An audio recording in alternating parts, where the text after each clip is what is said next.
And welcome to Up to the Minute. It's Friday, May the 1st. Happy May Day to you. We made it to May so far. Can you believe it's already May?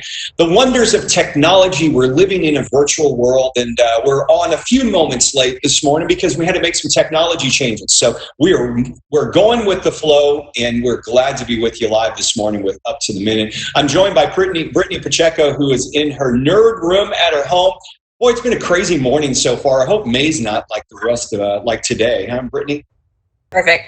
So if May is anything like what 2020 has been, I don't really have any high expectations, just saying.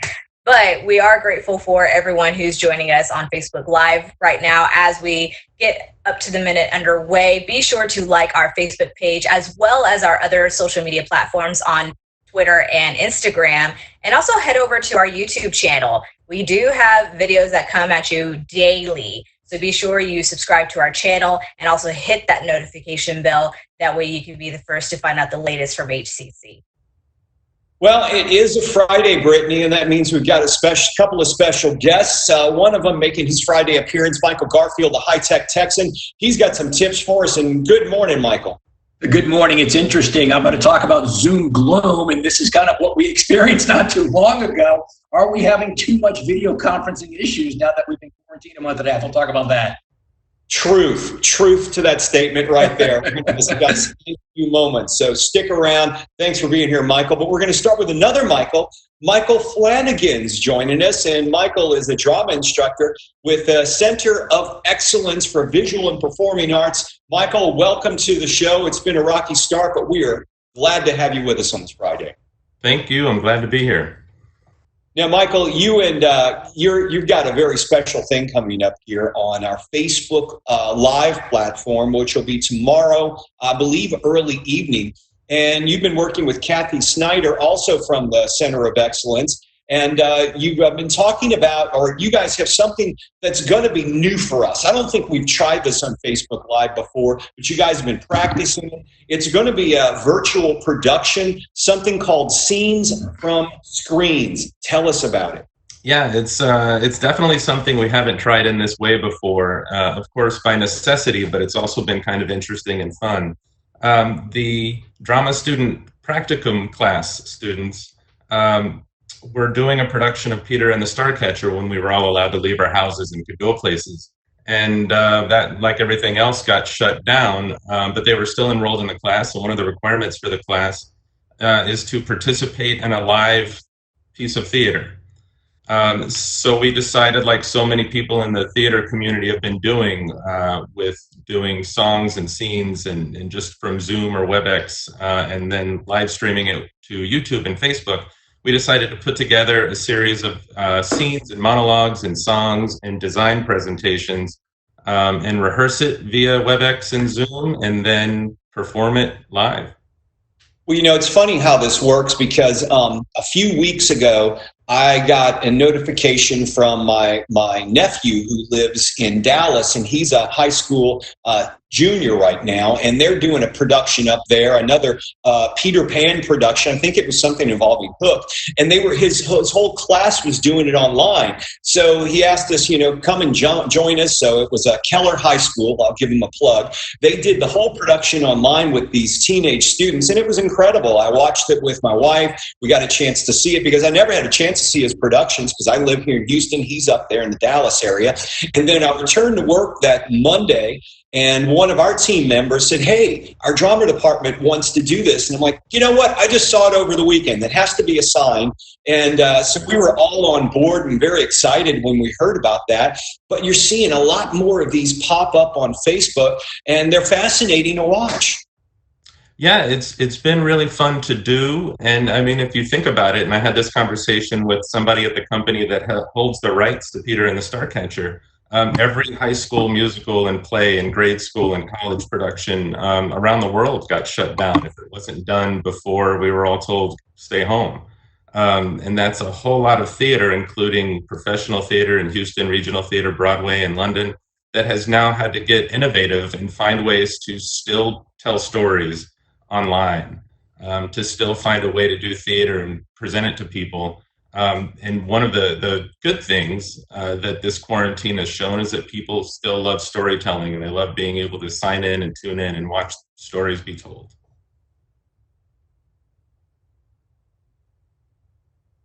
They sure do. And tell us a bit about this production itself, because you guys are you doing the full production? Is it going to be monologues? Are you going to have musicals? What can they expect? It's a class presentation. It's the drama practicum class presentation. So the students all kind of picked what they wanted to do.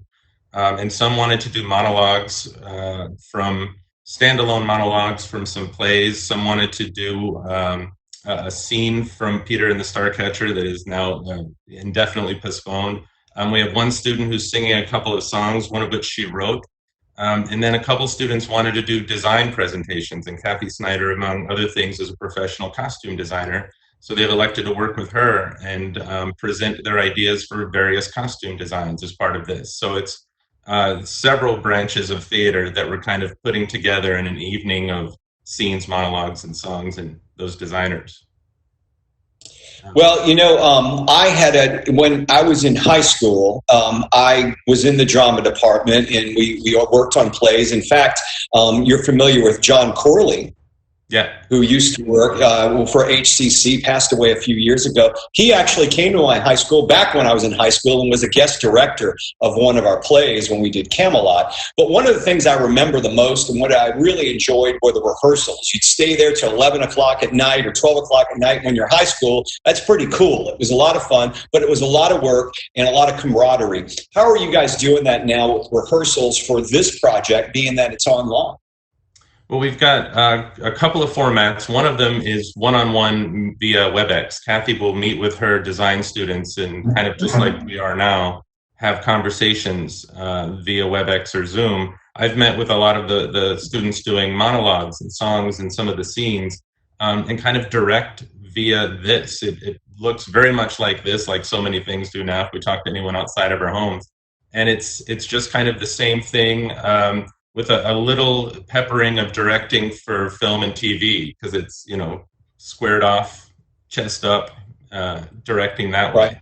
But in many ways, it's the same. It's a lot of teaching and directing at the same time and learning how to do a monologue and how to make it interesting and connect to someone, which is really challenging when you're used to acting with somebody in the same room and now you're looking at their face and the little camera at the top. But the really fun thing was when we all got together in kind of a big WebEx meeting and ran the show last week, and we're doing it again this afternoon, kind of a test run of the show. And it really does feel like, those late nights where you're hanging out with everybody and just running through it. It just looks a little bit more like the Brady Bunch than a rehearsal room. It's going to be pretty cool. Looking forward to seeing that tomorrow. Now, once again, the time and where can people go to watch this? It's on the HCC Facebook page, and it'll be Saturday at 5 o'clock. It'll be broadcast live streamed right to that page. And you guys are also working with the foundation to help with the emergency fund for students. And maybe you could tell us a bit about that aspect, because as people are watching, you're also hoping to raise some donations. Absolutely. As much as we were all disappointed at not getting to do the live and in-person performance we wanted to, so many people have been affected in far more serious ways by all this.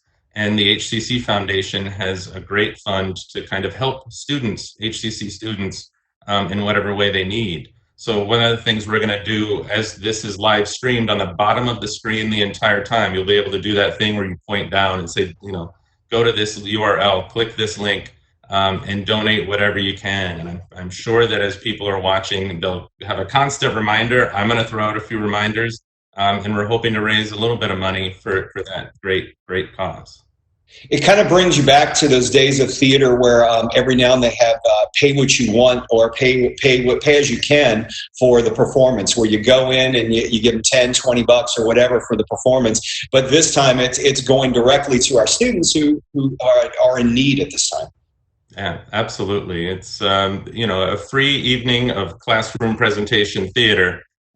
So if you like what you see, throw a little bit more in there, and if you don't like what you see, throw even more in there. Exactly. Michael Flanagan, I'm glad to hear the students are able to continue with their studies and their performances. And it was great. I know we have a number of our team members that are working with you guys to present this tomorrow on Facebook Live.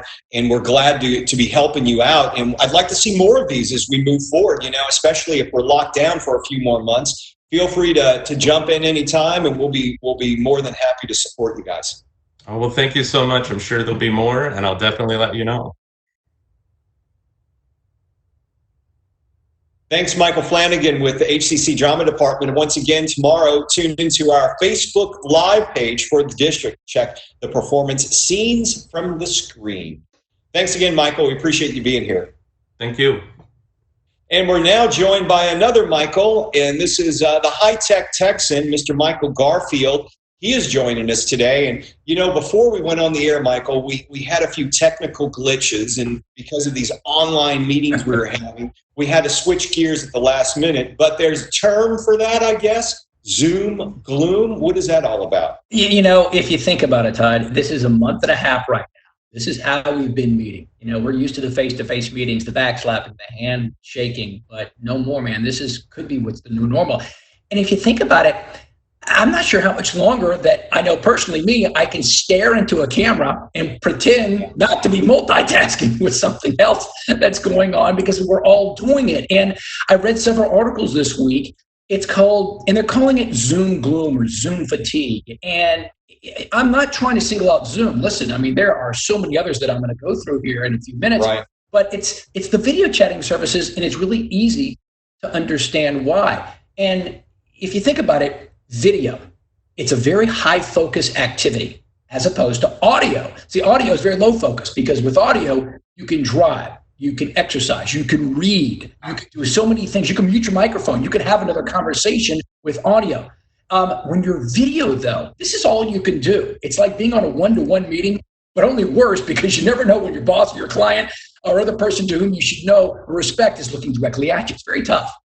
Yeah, and then you've also got the things in the background, people walking behind you. Every now and then the dog shows up for a cameo, but there's a lot of distractions as well. And now I know why people will just turn off their video and put their name up there, turn off their audio, and then they can walk around and do whatever. I guess that's one way of coping with this, where you're not on video all the time. Yeah, it's etiquette, really. And there needs to be some rules about video chatting etiquette. And you know what? If it's up to me, actually, I may put out a book or something. But it's time to evolve. My suggestions, shorter durations. Better agendas. Keep it tighter. Signals sometimes that it's okay to turn off your camera. Maybe some appropriate ways to mute your mic, really without insulting your host or potentially even getting fired for your boss. But I think we need this for work and for life. Yeah, because there's got to be a balance. We've seen to be a lot of folks are spending a lot of time in front of these screens in their face, and it's like a 24/7 thing. Because like you said at the beginning, we don't have those face-to-face meetings anymore. This is reality for us, and it could be that way for a few months, maybe longer. Who knows? Yeah, we don't know. And then it gets confusing. I bet most people never heard of the word Zoom in terms of this issue, probably about 3 or 4 months ago. Zoom itself has been around for several months, but Zoom has been the de facto go-to during the coronavirus issue. But there's so many others, and they're all different. I want you to think about this, because I'm on Zoom, and I'm on WebEx, and I'm on Slack, and there's Blue Jeans, and there's Skype or Microsoft Teams. But that's for the business stuff. Now, for personal, I do Facebook Messenger, video messenger, and I have WhatsApp also. Then if you have an iPhone, you have FaceTime with your family members. In each use case, there's native things that you need to know that really seem to dictate what is and maybe what is not acceptable for behavior. So you really need to understand who your audience is, but also which software app you're using. Yeah, you mentioned a few apps. I know Zoom seems to be the preferred in some ways. We use WebEx at the college. But what are some of the other ones that you're seeing emerging right now that may be free or just a small cost to join up? Well, I think we all know iPhone. Everybody has FaceTime. WhatsApp, which is certainly owned by Facebook. And then there's Google. Just a few days ago, there's something called Google Meet. Google Meet's not that new, but it was only for the high-end corporate client for Google. But 2 days ago, they opened it up for free to everybody. Now, I want you to think about this. This is smart. I think Google and Microsoft and so many of these international companies, they're realizing that this could be the new normal. They need to start very quickly getting into the business of offering a very simple, easy way to video conference to compete with the Zooms. And this has long been Facebook's way of operating. They would find another company who does it well. They would come in and either A, copy it, or B, they would buy the company. And so if you think about this, Google, as I said, I mean, it's one of the world's largest companies. They're quickly getting into it by offering the Google Meet. There's Facebook. Facebook is just launching Messenger Rooms. Now, this is different. These are private rooms, kind of like we're in right now with all 3 or 4 of us. Facebook is getting to it. And right. What they call Blue Jeans. Blue Jeans has been around, very business applications, video conference, but just recently, Verizon bought them. Verizon is getting into a business. And so if you look at this as a business opportunity, you know now that there's so many people. This could be the new norm because everybody wants in the game. Well, I imagine you're going to see some stand out. I know when social media started, you had MySpace, remember that? You had Facebook and Google Plus, remember that? So I guess nowadays we've got Zoom, we've got WebEx, and you may have all these others on the peripheral. And I imagine a couple of years from now, they're just going to go kaput as well. A few of them will. I think there's got to be some hashing out there. I'm not going to say there's going to be one standard because, hey, I still have Facebook, I still have Twitter, but there's going to be 2 or 3 that stand out. But at the end of the day, Todd, listen, I like video chat, but I think I'm going to get a sunburn from the video lighting. I'm going to gain 20 pounds from sitting in front of this camera all day. And at some point, you can get in a lot of trouble for playing video games and reading news and blog posts while you're supposed to be on a conference right now. And so there's no one way to do it. There's no etiquette, but I think over time, after only a month and a half right now, we're going to see some things coming out of this. This is really going to standardize the way we work. I know you've been posting a series talking about traveling around and eating out and supporting some local businesses on a drive-through tour that you've been doing. But there's some big changes today. A number of restaurants are going to be opening up in limited capacity. They say movie theaters are going to open up. Show me one that's open. It's just not happening so far. And then the malls are opening up in some businesses. What are your personal feelings about that? Are you going to be getting out some? Well, I'm going to talk about this on my radio program tomorrow. Just kind of get the pop culture, just the face of really the feel what's going on. But today is May Day. It is May 1st. Governor Abbott here in Texas, he said, hey, he's going to slowly, in at least 2 phases, open up a lot of stuff. And I'm telling you, restaurants are starting, they're allowed to, let's put it this way, they're allowed to open up today with a limited capacity, 25% instead of the 100% capacity. And so you've got to make reservations. They're going to have disposable, silverware. And instead of the big ketchup or the other bottle, they've got to have little packets. There's a number of hoops to go through. I have a lot of friends in the restaurant business, and they're 50-50 on the fence. I mean, listen, they're very happy that things are slowly getting back to that normal where they can go visit those restaurants. But 25% operating, it's very tough to make money because they're still going to have to turn on every single amount of electricity, all their lights, hire their busboys, hire their cooks, but only they're being allowed to have 1/4 of all their patrons. And so I'm really going to wait to see the space too. It's going to be, I think, May 18th, in the middle of May, when the Governor Abbott's going to say, okay, let's slowly open it a little bit more. I just hope people are really, really safe. They're covering their faces. They're washing their hands just to do it. So we can get back to really normal life. I'm interested to see how things are going to go this weekend. We called one of our favorite restaurants yesterday to see if they were going to be open. And I talked to the owner, and they flat out told us, look, we'd like to, but we have a smaller place. We can't fit. If we put 25% people in here, that's going to leave us with nothing. And he said, quite honestly, my guys are earning a lot more on unemployment right now than coming into the restaurant. So I don't know where to go with this. And I think as we see businesses opening up, it's not just going to be tough to get the crowds in there, but it's going to be tough to get the employees back because a lot of people just don't feel safe going back to work, and you've got to understand their feelings. Yeah. Listen, you're a music fan like I am, so let's go back to the Elvis song. Wise man say only fools rush in. I'm not really rushing myself. I'm really going to wait and see, certainly this weekend and this week. You mentioned movie theaters. It's tough to find one open, but you have to think, there's no movies being released right now because they're holding them off to the masses too. So it's a chicken and egg theory that we're dealing with, in this case, a very big industry of the multi-billion-dollar movie industry. They know that people aren't rushing into theaters, so they're not releasing them. And so it's a balancing act we're going to be playing for a few months. And I think the big thing that they're going to find is getting these employees back in those businesses, because unfortunately they couldn't afford to furlough people. They had to let people go in a lot of these businesses. Now they're going to have to rehire them before they can get fully operational or even partly operational. So Michael Garfield, looks like a lot to discuss on your show tomorrow, a lot going on. And we have a special guest on there tomorrow as well. And tell us what time you're on and where folks can go to find you. Hey, listen, if you're not at a restaurant or movie theater, tune in tomorrow. It's Saturdays, 11 o'clock Central Time. 20 years I've been doing it. It's on 950 AM radio, or you can download the iHeartRadio app. It's called the High-Tech Texan Show. It's 2 hours of, it's live. I take your questions and call-ins. We're going to talk about things like Zoom, Gloom, and whatever, but also take a live phone calls. I'm really interested to check the pulse of the city and the state to see who went to restaurants, who's not going to restaurants, but also look forward to chatting with some of your HCC folks, a great partner, and I do appreciate that partnership with HCC. Well, Michael, we appreciate you being here, and thanks for joining us this morning. We'll see you again next week and on the air tomorrow. You got it. Thank you. And we're now joined by Brittany Pacheco, and Brittany is at home. Brittany, we asked you this yesterday, but I'm going to cover it again. Are you going to even try to get out this weekend to go get a bite to eat, or maybe go to a store or anything like that? You know, Todd, periodically, just to get out of the house, I have gone out just to go on just for a drive, even if it's to pick up curbside. I'm going to tread lightly when it comes to Texas opening back up in this phase right now, but we'll see. We'll see how we get there. I know today I'm going to go out for a walk with some family members just to, get out, get a little bit of exercise, that vitamin D. It's very important to get that vitamin D. And yeah, we'll see how it goes.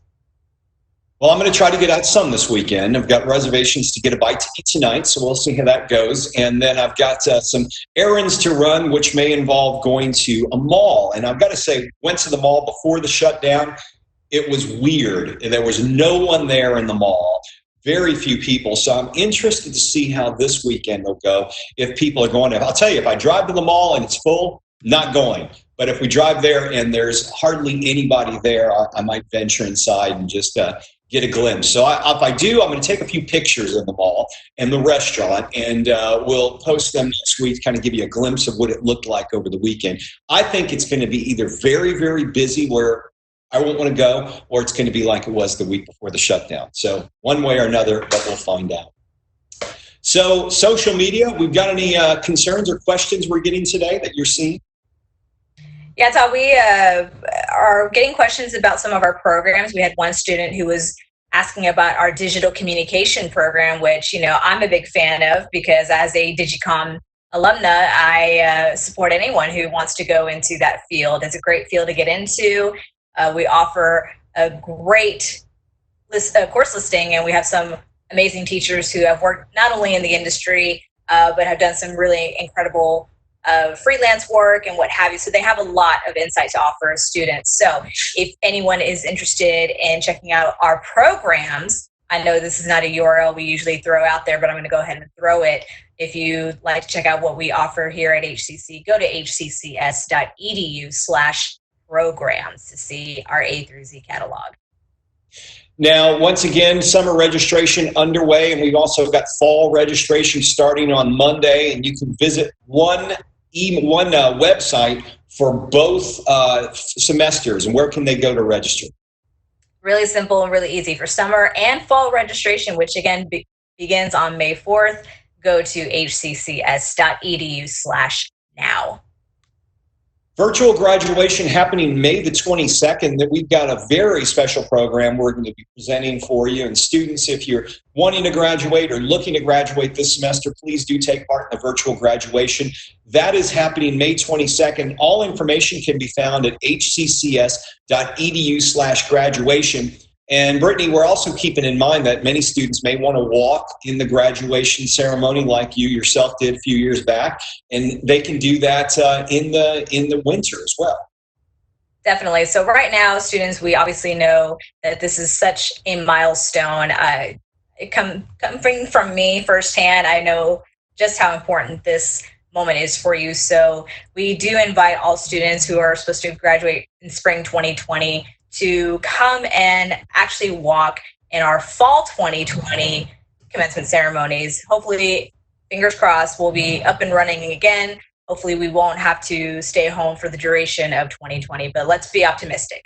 Let's be optimistic, and you all are invited to participate in fall 2020. Invite your friends, family, decorate your cap, wear, lots of people like to show off their shoes, so that's like a thing.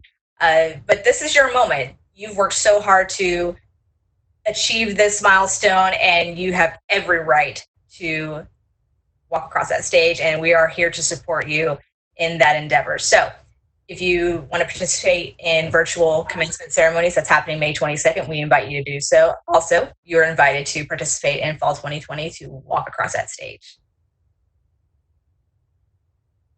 Once again, all information on our graduation ceremony is very easy to find, hccs.edu/graduation. Also, I want to take a moment to promote our students who work for us at HCCTV, because those folks are extremely busy right now. They produce a number of pieces which we run in social media, and it gives a different perspective on what's going on. We've had some students talk about going to the grocery store and shop and their personal experience wearing the face mask and having to do that. One of our students is asthmatic, and she talked about some of the things she's dealing with right now and the special precautions she has to take.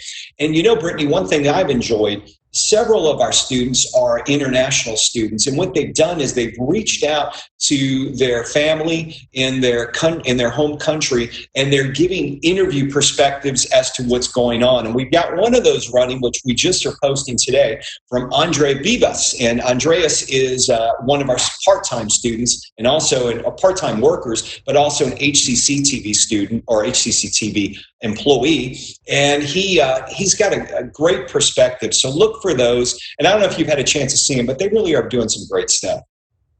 They really are, Todd. And I think having that student perspective who they can relate to their peers, who, whether you're a domestic student or international student, we're all in this together. We are more or less experiencing the same things.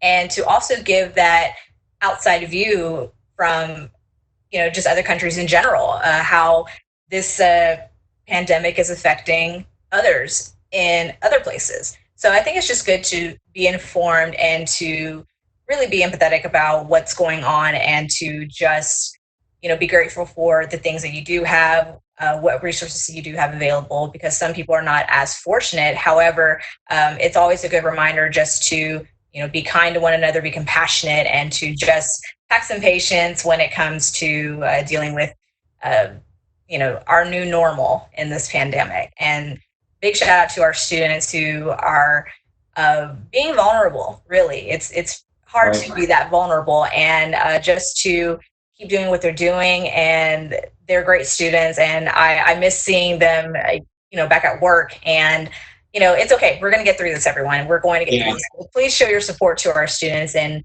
by watching their videos and sharing it. That way we can, grow our audience and share their work. Two of our international students, Carolina Linares and Benjamin Escobar. Carolina's stuck in Indiana. She went there for spring break. She hasn't returned yet. She's been producing stories from there and also studying online and continuing her classes through our online presentation.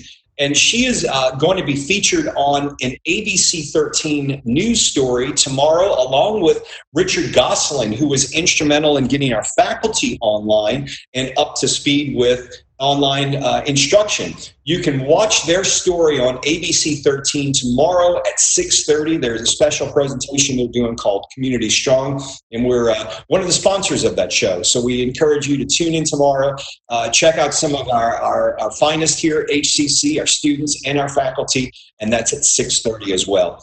On Monday, Brittany, we've got Dr. Betty Fortune, Executive Director of Success and Completion. She'll be here on Up to the Minute, but she's also doing a presentation later in the day with Dr. Kurt Ewing about student-centeredness. So we'll hear more about that on the show on Monday morning at 10 a.m., so we encourage you to join us. Thanks to all of our guests. Michael Garfield, thank you for being here. Michael Flanagan, the two Michaels, thank y'all both for joining us. Great to be here. Thank you. And Brittany, thanks again for being here, and have a good weekend. Let me know if you do get out, and I'll bring some pictures of what the mall looks like when I'm back here Monday morning. Sounds good, Todd. And thank you to everyone who joined us on Facebook Live. This video will also be posted on our YouTube channel, so be sure to head over to our channel, subscribe, hit that notification bell. That way you can be one of the first to find out the latest from HCC. Also, don't forget to follow us on Twitter and Instagram, and to share this video so we can grow our audience. Thanks, Brittany, and thank you for joining us today. I'm Todd Duplantis. You're up to the minute. We'll see you Monday morning at 10.